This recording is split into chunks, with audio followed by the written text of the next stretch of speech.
বিশ্ব সংবাদে আপনাকে স্বাগত। শুরুতেই জানাবো হাতে পাওয়া সর্বশেষ আন্তর্জাতিক সংবাদের শিরোনাম, পরে বিস্তারিত। সর্বশেষ আন্তর্জাতিক গুরুত্বপূর্ণ সংবাদ, ইসরায়েল ফিলিস্তিন যুদ্ধের আপডেট। ইসরায়েলে হামলা চালানোর পর ইরানকে সাহায্য করেছে চীন। এরপর জানাবো গাজায় অস্থায়ী বন্দর নির্মাণে মোতায়েন সেনাদের উপর ভয়াবহ হামলার হুমকি। আরও থাকবে রাশিয়ার বিরুদ্ধে সংঘাতের প্রস্তুতি নিচ্ছে ন্যাটো। এদিকে হামাস ইসরায়েলের মধ্যে যুদ্ধবিরতি হওয়ার সম্ভাবনা কতটুকু, থাকবে সম্পূর্ণ প্রতিবেদনে। এবং সর্বশেষ থাকবে নেপালের 100 রুপির নোটে ভারতের 3 এলাকা, ভারতের পররাষ্ট্রমন্ত্রী এস জয়শঙ্করের প্রতিবাদ। ইসরায়েলে হামলা চালানোর পর ইরানকে সাহায্য করেছে চীন। মধ্যপ্রাচ্যের অন্যতম শক্তিশালী দেশ ইরান এপ্রিল মাসে 300 এর বেশি ক্ষেপণাস্ত্র ও ড্রোন দিয়ে ইসরায়েলে হামলা চালিয়েছিল। এর পরপরই ইরানের তেল রপ্তানির ওপর কঠোর নিষেধাজ্ঞার বিষয়টি আলোচনায় আসে, যে তেলের ওপর নির্ভর করছে দেশটির অর্থনীতি। ইরান তাদের তেল রপ্তানির ওপর নিষেধাজ্ঞা এড়িয়ে যেতে পেরেছে একটি কৌশলে। এক্ষেত্রে তেহরানের সবচেয়ে বড় ক্রেতা চীন তাদের সাহায্য করেছে। ইরানের মোট তেল রপ্তানির 80% যায় চীনে। ইউএস হাউস ফিনান্সিয়াল সার্ভিস কমিটির এক প্রতিবেদন অনুযায়ী প্রতিদিন ইরান প্রায় 1.5 মিলিয়ন ব্যারেল তেল চীনে রপ্তানি করে থাকে। ইরানের সঙ্গে বাণিজ্যের যথেষ্ট ঝুঁকি আছে, বিশেষ করে যুক্তরাষ্ট্রের নানা নিষেধাজ্ঞা মোকাবেলা করতে হয়। কিন্তু তারপরেও বিশ্বের সবচেয়ে বড় ক্রেতা চীন কেন ইরান থেকে তেল কিনে? কারণটা খুবই সহজ, ইরানের তেল মানে ভালো এবং দামে সস্তা। নানা আন্তর্জাতিক সংঘর্ষের কারণে বিশ্বের তেল দাম বেড়েই চলেছে। কিন্তু নিষেধাজ্ঞায় থাকা ইরান যেহেতু তাদের তেল বিক্রিতে মরিয়া, তারা অন্যর চেয়ে কম দাম অফার করে থাকে।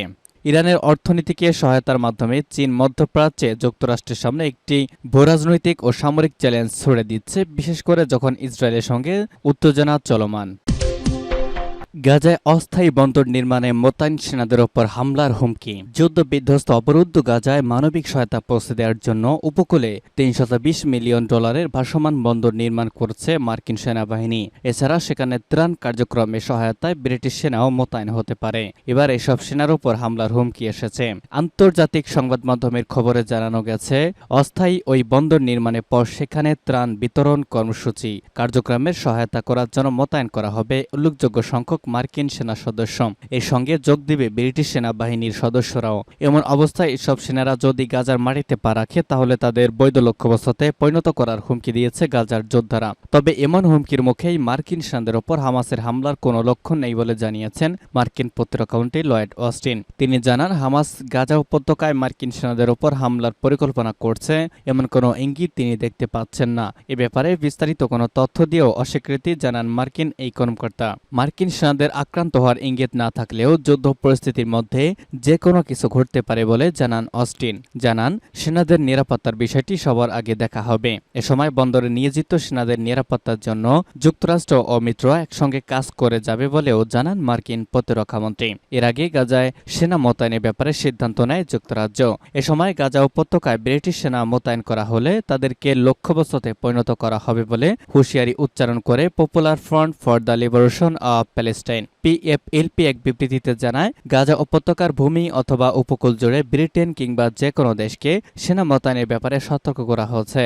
গাজা উপত্যকায় ব্রিটিশ সেনা মোতায়েন করার পরিকল্পনা নেয়ার কারণ হচ্ছে তাদের উপনিবেশবাদী চিন্তা ভাবনা এবং দখলদার ইসরায়েলের নিরাপত্তা দেওয়া। সংগঠনটি জানায়, যেসব দেশ ফিলিস্তিনের জনগণকে সাহায্য করতে চায় তাদের প্রথমে ইসরায়েলি সেনাদের হামলা থামানোর জন্য চাপ সৃষ্টি করতে হবে, অবরোধ ভাঙতে হবে এবং গাজার লোকজনের তত্ত্বাবধানে সমগ্র গাজা উপত্যকায় ত্রাণ সামগ্রীর অবাধ প্রবেশাধিকার দিতে হবে।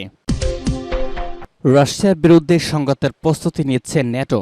রাশিয়ার বিরুদ্ধে সামরিক পদক্ষেপের প্রস্তুতি নিচ্ছে ন্যাটো, এমন অভিযোগ করেছেন রাশিয়ার পররাষ্ট্র মন্ত্রণালয়ের মুখপাত্র মারিয়া জাখারোভা। ন্যাটোর স্টেট ফার্স্ট ডিফেন্ডার নামক সামরিক মহড়ার প্রেক্ষাপট নিয়ে কথা বলার সময় মারিয়া জাখারোভা এই মন্তব্য করেন। তিনি বলেন, রাশিয়ার বিরুদ্ধে সম্ভাব্য সংঘাতের জন্য গুরুত্ব সহকারে প্রস্তুতি নিচ্ছে ন্যাটো। অপরদিকে রাশিয়ার ন্যাটোভুক্ত দেশে হাইব্রিড ধাঁচের হামলা শুরু করার বিষয়টি অস্বীকার করে মারিয়া জাখারোভা বলেন, এটা বিভ্রান্তিকর ভুল তথ্য যা জোটের কার্যক্রম থেকে মানুষের নজর আড়াল করার লক্ষ্যে ছড়ানো হয়েছে। চলতি বছরের জানুয়ারি মাসে ন্যাটো ঘোষণা দেয় রাশিয়ার সীমান্তের কাছে তারা সামরিক মহড়া চালাবে। সে অনুযায়ী ইতিমধ্যে রাশিয়ার সীমান্তের কাছে ন্যাটো 4 মাস ধরে দীর্ঘ সামরিক মহড়া চলছে। ন্যাটো জানায় এই মহড়ায় ন্যাটোর 90,000 সেনা অংশ নিচ্ছে। রাশিয়ার সীমান্তবর্তী দেশগুলোতে এবং জোটের পূর্ব প্রান্তে কোনো সংঘাত ছড়িয়ে পড়লে ইউরোপীয় মিত্রদের কিভাবে শক্তি বৃদ্ধি করতে পারে সেই মহড়া চালাবে। সেনা যুদ্ধের পর ন্যাটোর সবচেয়ে বড় এই মহড়া মে মাস পর্যন্ত চলবে।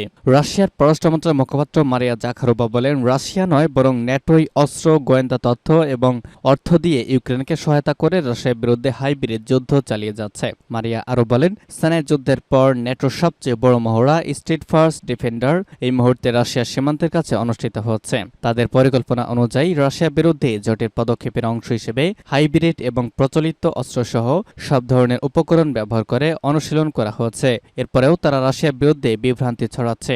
এদিকে যুক্তরাষ্ট্রের পর এবার রাশিয়ার বিরুদ্ধে সাইবার হামলার অভিযোগ তুলেছে জার্মানি। দেশটির পররাষ্ট্রমন্ত্রী আনালেন বেয়ারবক এই অভিযোগ করেছেন। অস্ট্রেলিয়া সফরকালে তিনি বলেন, রাশিয়ার সামরিক গুপ্তচর সংস্থা GRU এর APT 28 নামের একটি ইউনিট 2023 সালের জুনে জার্মানির সরকারি জোটের প্রধান শরিক দল SPDর সদর দপ্তরে সাইবার হামলা চালিয়েছে। হামাস ইসরায়েলের মধ্যে যুদ্ধবিরতি হওয়ার সম্ভাবনা কতটুকু? টানা 7 মাস ধরে চলা হামাস ও ইসরায়েলের মধ্যকার যুদ্ধ বন্ধ করার জন্য চেষ্টা চালাচ্ছে যুক্তরাষ্ট্র, মিশর ও কাতার। মধ্যস্থতাকারী সব দেশের আমন্ত্রণে বর্তমানে মিশরের রাজধানী কায়রোতে অবস্থান করছে হামাসের একটি প্রতিনিধি দল। সেখানে তারা জিম্মি ও যুদ্ধবিরতির চুক্তি নিয়ে আলোচনা করছেন। ব্রিটিশ সংবাদ মাধ্যম স্কাই নিউজকে আজ এক উচ্চপদস্থ আরব কর্মকর্তা বলেছেন, চুক্তিটি অত্যাসন্ন, অর্থাৎ খুব শীঘ্রই যুদ্ধবিরতি হতে পারে। তবে এই কর্মকর্তা আবার সঙ্গে বলেছেন, দুই পক্ষই 180 ডিগ্রি ঘুরে যেতে পারে এবং আগের অবস্থানে ফিরে যেতে পারে। এই বিষয়টি বিশ্লেষণ করে বলেছেন, ইসরায়েলি প্রধানমন্ত্রী বেঞ্জামিন নেতানিয়াহু এবং হামাস নেতাদের ব্যক্তিগত হিসাব নিকাশ এই চুক্তি ভেস্তে দিতে পারে। এই কর্মকর্তা সতর্কতা দিয়ে বলেছেন, নেতানিয়াহু তার রাজনৈতিক স্বার্থে চুক্তিটি প্রত্যাখ্যান করতে পারেন। এমনকি হামাসের দেওয়া প্রস্তাব ইসরায়েলিদের দাবি দাওয়া পূরণ করলেও নেতানিয়াহু এটি প্রত্যাখ্যান করতে পারেন।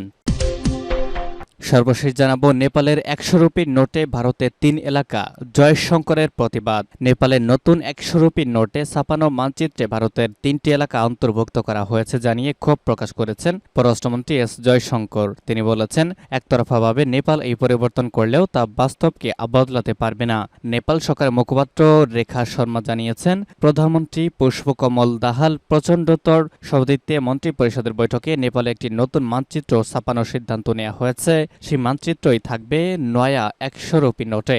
লিপুলেক, লিম্পিয়াধুরা এবং কালাপানিকে 100 রুপির নোটে ছাপানো মানচিত্রে অন্তর্ভুক্ত করা হয়েছে। নেপালের তথ্য প্রযুক্তি এবং জনসংযোগ বিভাগের এই মন্ত্রী আরও বলেন, সরকার নয়া 100 রুপির ব্যাংক নোটের আকৃতি দিয়ে ছবি দিয়ে যা সিদ্ধান্ত নিয়েছে তা মন্ত্রিসভা ইতিমধ্যে অনুমোদন করে দিয়েছে।